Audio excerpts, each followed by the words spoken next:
Thanks so much for joining us. I really appreciate that all of you couldn't be here today. We've got an exciting announcement today, but before that takes place, I've just been asked to say a few things about what we do. So my name is Eric Lockman. I'm the CEO of Vess, and we make electric hydrofoiling vessels that are 90% more efficient than what has come before. And this is really a New Zealand story because Team New Zealand, they actually brought this technology to the world. And they use it to make sailing yachts that are 3 times more efficient, or sail 3 times faster than the speed of the wind.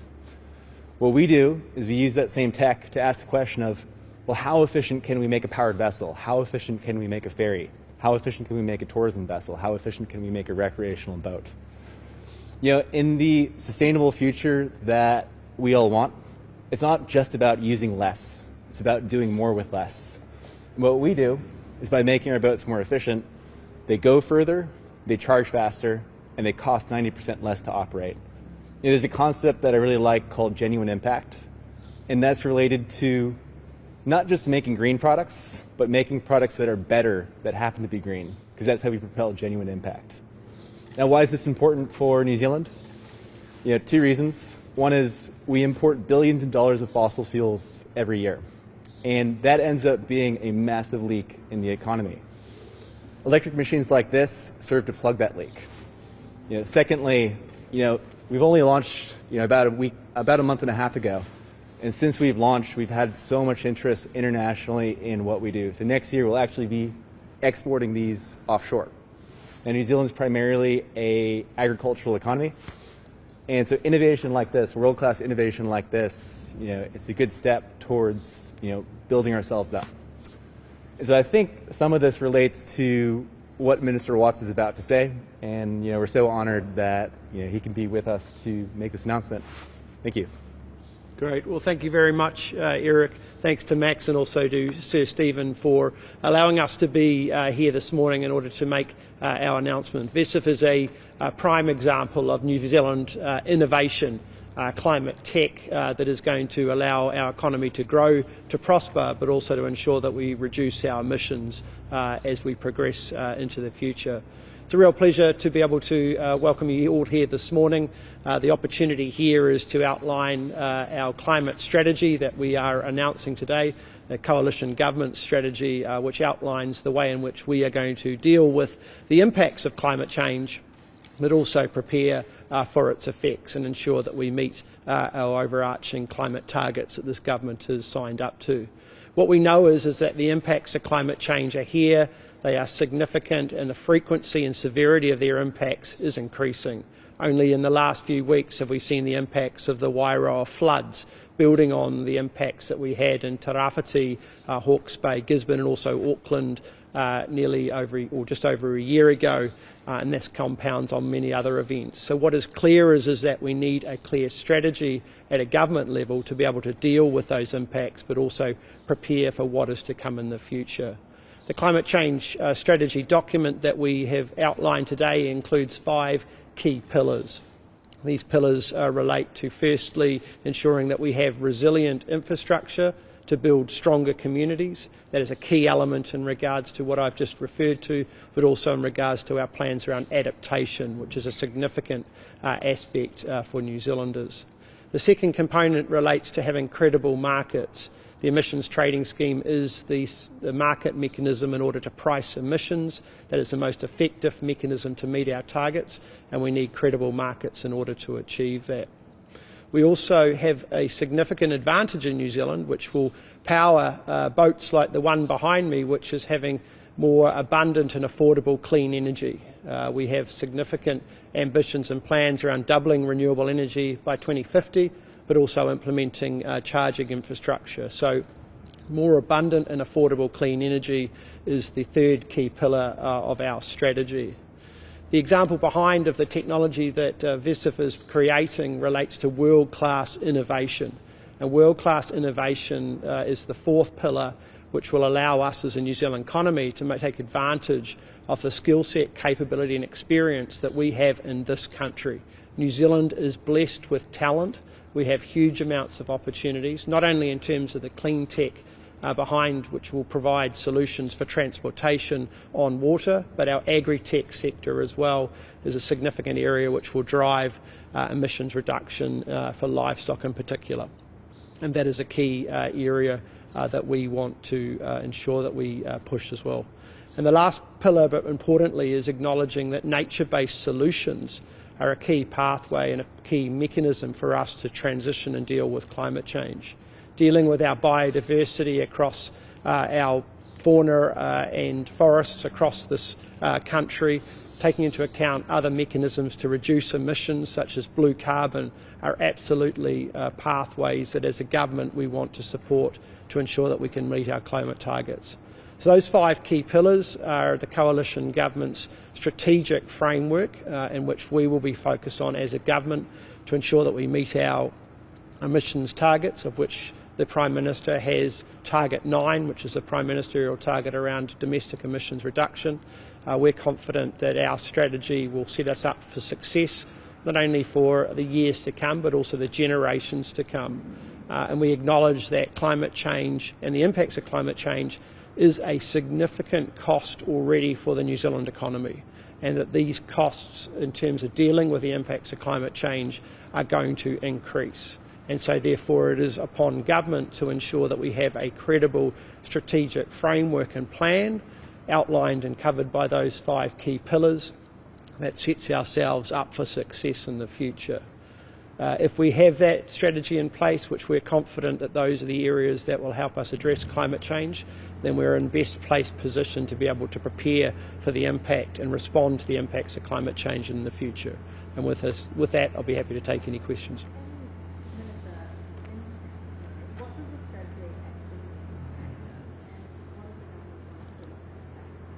Yes, the strategy in practice outlines the 5 key areas that the government have identified in terms of the priority areas for us to hit our emissions reduction targets, and as I said, prepare for the impacts and also the future impacts as well. Those 5 key areas are what is going to turn the dial in regards to the ability for us to achieve those outcomes. It sets the strategic framing for the emissions reduction plan that will come in the next few weeks. And that plan is the specific actions and pathways that the government will take. But the strategic framing of what we need to do and why is important, because for many New Zealanders, climate change is a complex and challenging area to understand.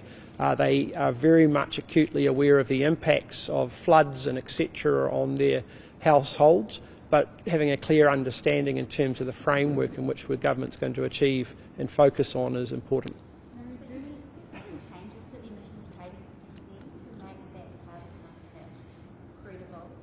Look, it's a key pillar for us to ensure that we've got a credible emissions trading scheme in place. New Zealand's ETS is actually the 2nd oldest in the world, so it is a very mature market. But we have and are continuing to look at opportunities to look at the market governance components of the ETS. We have been clear that we won't be making any significant changes, and that is primarily in regards to the role of which forestry plays within the ETS. But we will be looking at opportunities to potentially look at the overarching governance of that market to ensure that that's more stringent and detailed to be able to deal with some of the challenges. So the government, as part of its coalition agreement, highlighted that we're looking at land use class changes in regards to forestry. Minister Macleay and I are currently working through that, and we're getting advice from our officials, and we'll be able to say more about that shortly. But that is one component that we are considering in terms of where forestry is planted. Minister, you reduced the current standards yesterday. Isn't that at odds with these goals? No, it's not. The announcements yesterday are a clear signal around harmonisation of the New Zealand standards with Australia. I think that is a sensible approach in regards to our emissions reduction plan that we'll be consulting on in the next few weeks. That includes the pathways that the government will take in order to reduce emissions. It also has estimates in terms of the emission reduction for those specific pathways, both in terms of the first budget period, which is between 2026 and 2030, and then also beyond 2030 as well. We want to be transparent and clear with New Zealanders in regards to the options that we have available to hit our targets, what we're going to focus on, and how much impact each of those initiatives will deliver. Clean car standards, for example, in terms of overall impact, have quite a insignificant impact in regards to overall emission targets. And you talked about infrastructure. Contractors in the Hawke's Bay say that there's not enough funding to rebuild the East Coast roads. What are you doing to make infrastructure more resilient? In the budget 2024, we had $200 million of flood resilience funding going into that budget. We've obviously got an adaptation inquiry that I've initiated, which is a bipartisan inquiry, which will report back to me on the 5th of September with recommendations. We are then going to look at the options around potentially looking at legislation that will flow in regards to adaptation. What is clear for those communities, and I know Minister Mark Mitchell and the Prime Minister were on the ground in the last 3 or 4 days looking at the damage, particularly in Wairoa, is that those communities do need support. The Prime Minister did make announcements around additional funding into Wairoa in particular, but we need an overarching framework because the impacts and these events that we're experiencing are going to increase, and without doubt going to increase in severity and frequency, and we need a much more joined up framework to deal with it. And what is the government doing for climate change mitigation, particularly for those coastal areas and those flood areas? Well, the key elements around mitigation will be outlined as part of our emissions reduction plan that we will consult on in the next 2 weeks. But the climate strategy that we are announcing this morning sends a very clear signal in terms of the areas of priority for this coalition government around mitigation and adaptation. As we've acknowledged, the technology component in terms of world-class innovation that allows us to transition to a low emissions economy is a key advantage and opportunity. Climate change can often be seen as a challenge and a difficult area. I think the way in which I want to frame climate change is, yes, while it is challenging, it also presents New Zealanders with a significant opportunity, and an opportunity for us to play to our strengths. We are world class in many areas. We're world class in regards to the way in which we can produce innovative technology. And we can produce that technology which has low emissions, which we can then not only provide to New Zealanders, but also, more importantly for our economy, export to other people around the world and help other countries decarbonise as well. And I think that is a really positive and ambitious vision for this country, and I think New Zealanders can do that. Why are you announcing this so far in front of your emission reduction plan several weeks ago? It seems like a long amount of time. We could be opening next month or the month after, and why not do the announcements at the same time, or even announce the emission reduction plan this month? Look, it's not long to wait in terms of when we'll be consulting on our emissions reduction plan. I said it's within the next 2 weeks. It might even be sooner than that. But it is important for us to set the strategic framework in regards to that specific plan before we come out with that plan. The strategic framework in regards to the 5 pillars that we've outlined today set up the overarching mechanism in which we're going to approach as a coalition government. It is important for us to send a clear signal to New Zealand and to the market in terms of the areas that we are focused upon, and you will see the way in which the emissions reduction plan consultation document is structured, that it will align with the strategic framework in which I've outlined today. Minister, you mentioned harmonisation with Australia in respect to the clean car standard. They have significant subsidies to purchase EVs over there, won't just killed ours. Don't the two work together, and is this really harmonisation? Look, this government is focused on emissions reduction that achieve our targets that we're committed to. Our plan that we will outline in the next few weeks outlines those pathways and the reductions that we expect to achieve from that.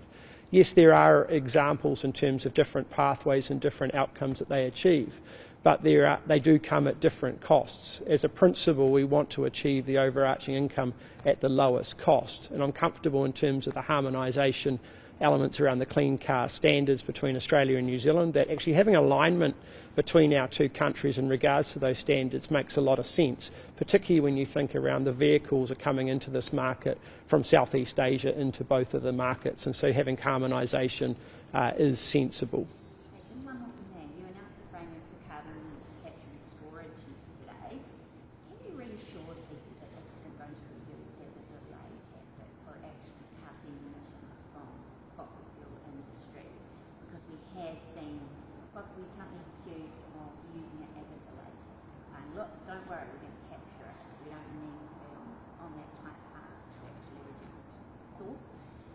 can you reassure people that that will not? Absolutely. As the key pillar, or one of the key pillars within our strategy around world-class innovation, we have to be looking at the opportunities in terms of innovation to reduce emissions across all aspects of industry in this country. What we've outlined yesterday is an approach that MB will be undertaking consultation in regards to approaching a regulatory framework around the CCUS, which is in regards to certain industrial areas. I think that is acknowledging that we are open to looking at any mechanism in which is validated, accredited and is legitimate in terms of emissions reduction, and if that achieves that outcome, then we should be able to utilise that technology. And actually in New Zealand, when you think about some of the innovation that's going on within our industries, we also have the ability to take a leadership role in regards to driving and coming up with some of that innovative solutions as well, which can benefit not only New Zealand industry but industries around the world as well. So do you think that areas like Wairau are going to be happy with the emissions reduction plan? Do you think it's too late for them? Well, look, the reality for people in Wairau is they've just had a metre of water through their homes and they're dealing with the impacts of flood damage. They are dealing with the impacts of climate change today. The reality is, and what we're highlighting is that this is going to increase in frequency and severity, and communities such as Wairau, without a clear government plan, other communities across this country in future generations are going to be dealing with this. So the challenge for people in Wairau, as the government has acknowledged, is that they need support now. The Prime Minister's made announcements in terms of that support along with the Honourable Mark Mitchell. There will be no doubt ongoing dialogue between those communities and government in terms of the work required there. But in parallel, we need to take a strategic position ensuring that we have a clear plan to deal with what is going to be upon us in more frequency in the future. And we can't simply just respond in an ad hoc manner each time we have a flood somewhere in New Zealand. Do you think that this plan will be reassured if they'll be happy with what you outlined? I think government showing leadership around having a clear plan to deal with the impacts of climate change and prepare for its future effects is a critical element in terms of people's trust and confidence around how we deal with these events. I think there is an expectation by communities that government will take a leadership role in terms of putting in place those frameworks to deal with those events and obviously provide the support required to those communities when those events occur, which is happening at the moment. Can we expect in the emissions reduction plan that there might be more detail around whether any changes we need in the energy market, for example, around the way it's structured in demand, had wind power generators talk about how there might need to be changes around assuring a certain level of demand for things like build more. Just interested in how that fits into your strategy and if we might see some details around that. Yeah, absolutely. So within the emissions reduction plan, there is a specific chapter on energy, and that chapter has been written by the Minister of Energy. You can get a feel within the chapters within that document. They have been written by the relevant ministers because it is important to acknowledge that climate change impacts multiple portfolios and we need to ensure that that coverage is there. Specifically in regards to the energy market, we are absolutely open to looking at any aspects that allow us to increase the amount of renewable energy generated here in New Zealand, but also the efficiency of that generation as well.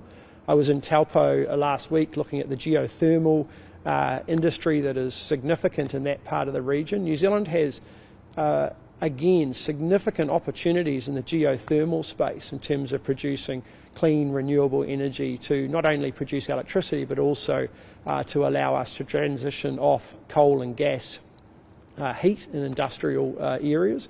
And I think the regulatory reform that we'll be potentially considering, if that's deemed appropriate in regards to the energy markets to allow us to build more renewables, will be taking all of those aspects into consideration. Okay, any other questions? Or great. Well, thank you very much for your time. Have a great day.